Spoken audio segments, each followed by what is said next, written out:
नमस्कार, मैं हूं आपके साथ यूभी चौधरी और आप देख रहे हैं श्री न्यूज। ठंड का मौसम जहां शहरी क्षेत्रों में लोगों के लिए खुशियों का कारण बनता है, तो वहीं ये कई कठिनाइयों को भी लेकर आता है। जहां शहरी इलाकों में लोग हीटर, ब्लैंकेट और अन्य ठंड से बचाव के उपकरणों का इस्तेमाल करते हैं, तो वहीं यूपी के चित्रकूट जिले के आदिवासी क्षेत्रों के लोग अपनी सीमित संसाधनों के बावजूद ठंड से बचने के लिए कुछ अनूठे उपाय अपनाते हैं। आपको बता दें कि चित्रकूट जिले के आदिवासी समुदाय के लोग ठंड के मौसम में अपनी पारंपरिक और प्राकृतिक विधियों का सहारा लेते हैं। यहाँ के आदिवासी परिवारों के पास ठंड से बचने के महंगे उपकरण खरीदने के लिए पैसे नहीं होते, तो ऐसे में वो अपने पुराने तरीके और प्राकृतिक संसाधनों का उपयोग करते हैं। आदिवासी परिवार खेतों से धान की पराली एकत्र करते हैं और वो पराली अपने घर में ले जाकर बिछा देते हैं और उस पर बिस्तर लगाकर सोते हैं। धान की पराली ठंड को अवशोषित करती है और शरीर को गर्म रखती है, जिससे ठंड से राहत मिलती है। मनिकपुर पाठा क्षेत्र की आदिवासी महिला बूटी देवी ने अपना अनुभव साझा किया।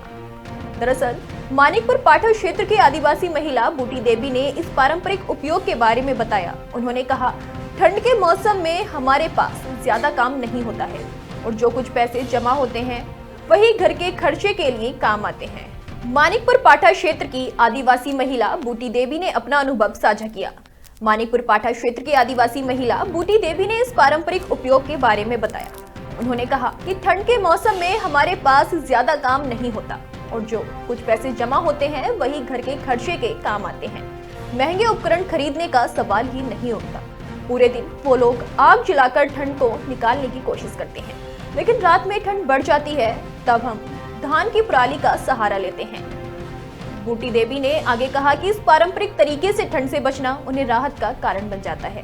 धान की पराली को बिछाकर सोने से ठंड कम महसूस होती है और बच्चों को भी राहत मिलती है। बिछाएं, धान जो होती है उसका पहरा बिछाएं। कितना क्या बचाव होता है ठंड से इसमें? अरे ठंडी तो लगती है, पर ये इसकी भूमि में लेटते हैं तो कुछ कम लगती है। ठंडी कम लगती है। कम लगती है।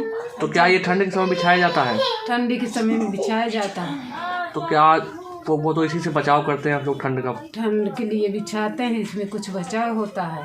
चारपाई में लेटते हैं तो ज़्यादा ठंडी लगती है, इसलिए इसको बिछाए रहते हैं। तो क्या नाम है आपका? बिट्टी। जैसे ठंडी का मौसम आवा था, तो जैसे हम लोग गरीब आदमी हैं, ज़्यादा वन्हा कपड़ा नहीं आई ओढ़ने का, न दिसाने का, न पहनने का, तो जंगल से जाते हैं, लकड़ी लाते हैं या ताप के गुजारा करते हैं। किसी के घर में खाना होता है, किसी के घर में नहीं होता है।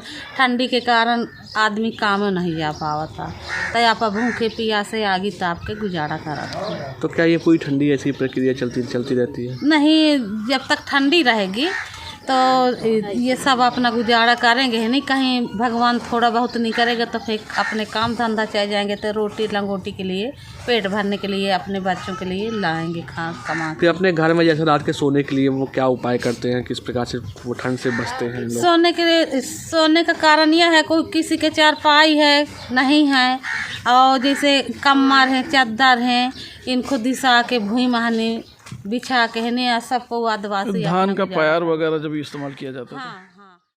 ये कहानी चित्रकूट के आदिवासी समुदाय की कठिनाइयों और उनके संघर्ष की मिसाल पेश करती है, जो पारंपरिक तरीकों के माध्यम से अपनी दैनिक दिनचर्या को आसान बनाने की कोशिश कर रहे हैं।